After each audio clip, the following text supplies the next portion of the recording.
Assalamualaikum warahmatullahi wabarakatuh. Nama saya Asep Hidayat, saya dari kelas 12 IPA E. Hari ini saya akan membedakan perbedaan tentang abiogenesis dengan biogenesis. Teori yang pertama itu ada abiogenesis. Abiogenesis adalah teori yang menjelaskan tentang makhluk hidup berasal dari benda tak hidup atau benda mati.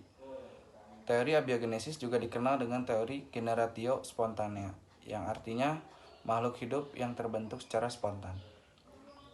Tokoh yang mendukung teori abiogenesis itu yang pertama ada Aristoteles.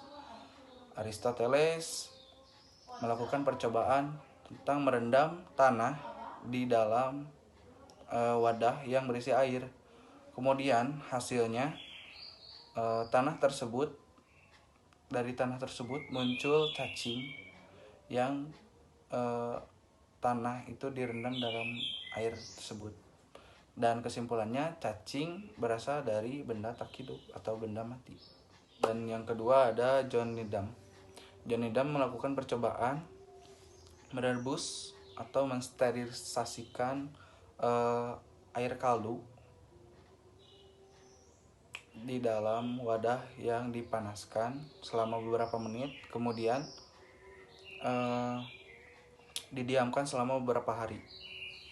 Kemudian hasilnya di dalam air kaldu tersebut muncul bakteri. Jadi kesimpulannya benda hidup itu berasal dari benda mati. Makhluk hidup itu berasal dari benda mati. Kedua ada teori biogenesis. Bio artinya makhluk hidup, genesis artinya pembentukan. Teori biogenesis adalah teori yang menjelaskan bahwa makhluk hidup berasal dari makhluk hidup. Tokoh yang mendukung tentang teori biogenesis ada yang pertama Francesco Redi. Cobaan Francesco Redi itu mengisi dua wadah dengan daging, kemudian tidak ditutupi. Selama beberapa hari daging membusuk dan terdapat belatung. Artinya makhluk hidup berasal dari makhluk hidup.